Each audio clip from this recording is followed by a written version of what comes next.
everyone, and thank you, E.T., for having me here. Today I'm going to talk about a space which is not as glamorous. I'm going to talk about small, standalone, fragmented neighborhood dukans. To go back a bit, India is the land of entrepreneurship historically, right? We as an Indians have been entrepreneurial since ever. And retail is one sector where entrepreneurship has thrived over the years.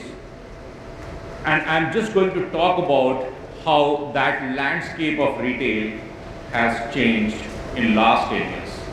And what is to be done to make this a space more democratic for everyone to survive, compete, and grow.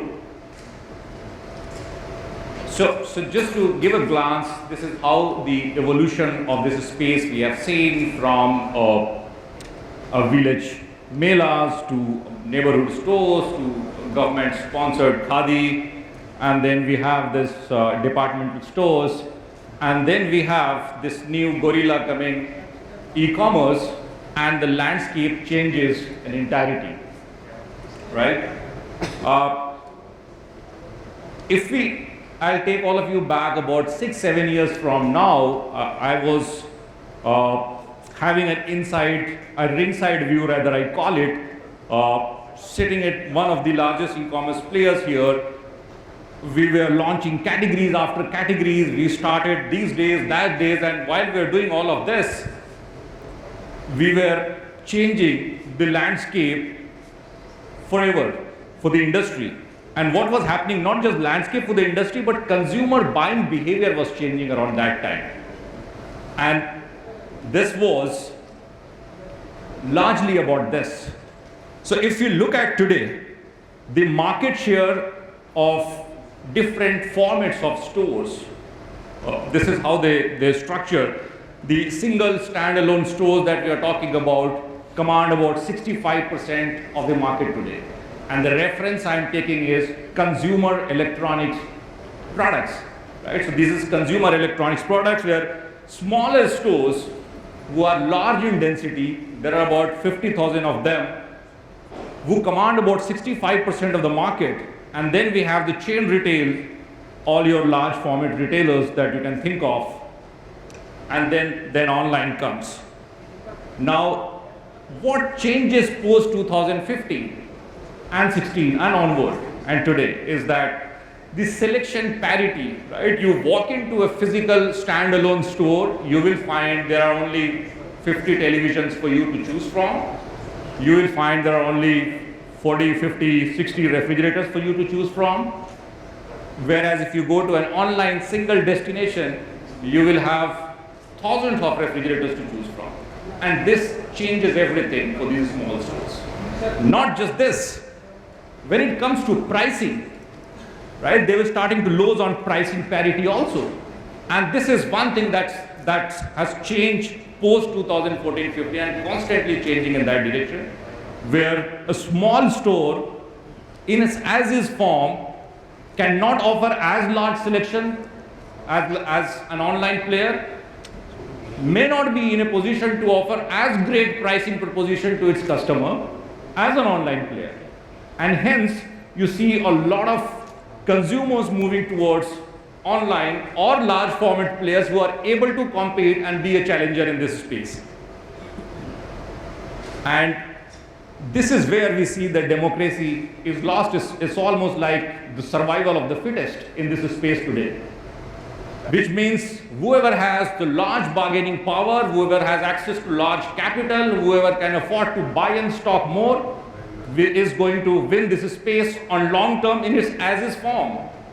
But then something has to be done for this. And the only thing that can come in to solve for the democratization of this space is technology. And this is where myself and my co-founder Rishi, we gave up a great job at Flipkart and started this company called ARzoo, with the whole idea of taking the best of e-commerce into these stores. And this is what we essentially do. I'm sorry, I don't want to make it like a pitch. I'm just trying to take you to the real life to make it more relatable for all of you.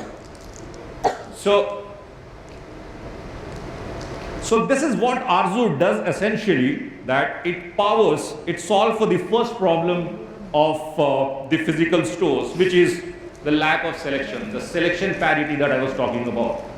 A physical store is limited by the physical space. He can sell and offer only that much that he can stock and keep as a display in his shop. The first idea was to eliminate that barrier, and that's where the whole digital inventory and digital product availability comes in. So stores were powered by ARzoo. All the consumer electronics stores, you can find them around you, were powered by ARzoo. They will have 10 times more selection on par with Amazon and Flipkart put together, and this happening through a platform. Best pricing, we have about 50,000 of stores running on this platform, and with this aggregation of demand, we are able to give them access to better or on par pricing, and they are able to offer a similar sort of pricing proposition to their customers, and they are winning their customers with this pricing. Buy now, pay later, we brought in so another limitation for these small retail store is working capital. There is a limitation of working capital. That's one thing that we are solving for, is you buy the product, you sell it, and then you pay back. You don't have to block your working capital, or you don't have to limit your business to the size of working capital that you have. So on this platform, on ARzoo, we are equipping all these stores with the products as much they can sell. They don't have to worry of buying only as much as they can invest there. They can buy more, sell more, and pay back. And of course, quicker delivery. This is the sort of footprint, right? So we about 22 states, 50,000 plus stores, and about 20,000 plus products that we have solved for these stores. Now, this is one side of the story, right? What essentially, and when I'm talking about democratizing retail space, one side of it is solving for the pricing, large selection, working capital for these SMEs and smaller stores. So you solve for the supply chain, sourcing, you equip the store with everything. But then comes the conversion challenge in store, because if we look at the consumer's typical buying journey in a very simple term, a very simple, broad 3 stages, where you do product discovery, you find that a lot of product discoveries today, majority of the product discoveries for all of us when we shop, we are discovering the product that we need on Google or Amazon or Flipkart, right, online. So this poor store guy is not even in my consideration, even at discovery level. Buying decisions. We as consumers, as shoppers, are evolving in a way that even buying decisions today we are able to take online, because we've been used to consumers, shoppers are evolving. That inhibition of shopping online is kind of limiting. And this is the third stage, where you look at checkouts. Over the time, online has equipped itself to offer you better aids to convert as a shopper. There are attractive financing solutions, there are cashback solutions that attracts you to convert that into sales. And if you look at all 3 stages, we find that offline store is largely, in its as-is form, is at disadvantage when it comes to the new channel of online. So this is another area which is in-store conversion challenge for the retail stores, and this has to be solved for if we look to democratize retail as a space for everyone, right? And this is one area. Now we are in the middle of our journey. We have solved for supply, sourcing, pricing capability, making large product selection available in store. This is the forward integration that we are moving towards. And if you look at, if you can visualize, see this is store, right? We are bringing technology that gives endless aisle of products available in these stores through this platform, where as a consumer, you will be able to shop, do entire journey yourself, pay, check out, and you have best of consumer finance solution, you have best of all your attractive cashbacks, etc., modern checkout solutions through this platform, and product selection which is larger than any online platform. When we are doing this, we are still, the lifeline of this physical store is still the footfall. And that's another big problem for all the offline retail stores to solve for.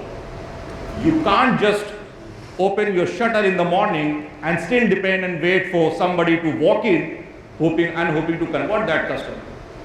This is the next thing that has to be done, and we are coming up with this, where we are taking all these offline stores, about 55,000 of them that we work with, on one platform with a digital destination, where all these stores have their own digital storefront and the marketing capability in their respective catchment, using digital marketing tools through all the social media platforms that exist today, right? So this puts all the power in a retailer's hand to maximize his visibility and his conversion to the people who are walking into the stores. And this brings a lot of democracy in this space. There is nothing limiting them today when it comes to selection, pricing, reach out, and a digital presence for these stores.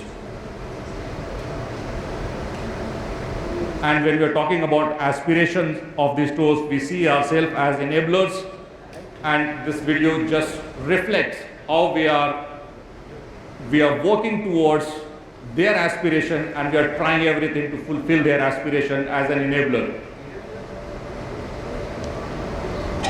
जिंदगी की बुराई ही कुछ ऐसी है, कुछ ख्वाब, कुछ उम्मीदें, उन ख्वाबों की ताबीर जब खुलती है नींदें।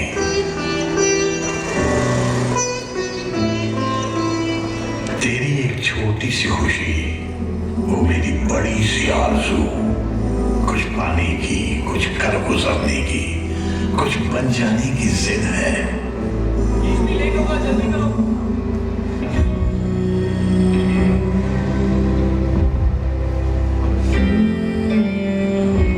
अरमान दिल में जो तेरे हैं, उन्हें दुनिया को दिखाना है। तारों को देखना ही नहीं, अब हमें चांद को पाना है।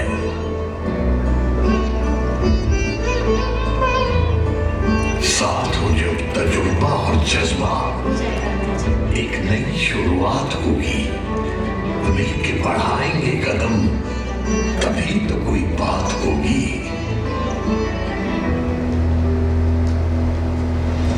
आरज़ू है कि कुछ ऐसा कर जाए कि समंदर की लहरों से भी लड़ जाए। ऐसी हमें पहचान बनाए कि सबके दिलों में हौसला ले आए। अगर जोश है, जज्बा है, उम्मीद है, तो हाथ से हाथ मिलाएं तो सही। अपनी आरज़ू को अपनी ताकत बनाएं तो सही, क्योंकि करोड़ों ख्वाबों को पूरा करना हमारी जिद है। आपकी कामयाबी है हमारी आरज़ू।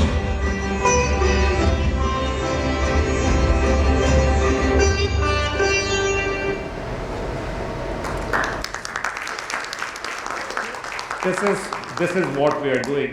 We are enabling every offline retail store and trying to bring each one of them on same pedestal as an Amazon. क्योंकि करोड़ों ख्वाबों को पूरा करना हमारी जिद है. So thank you, gentlemen, for being very patient listener, and thank you everyone.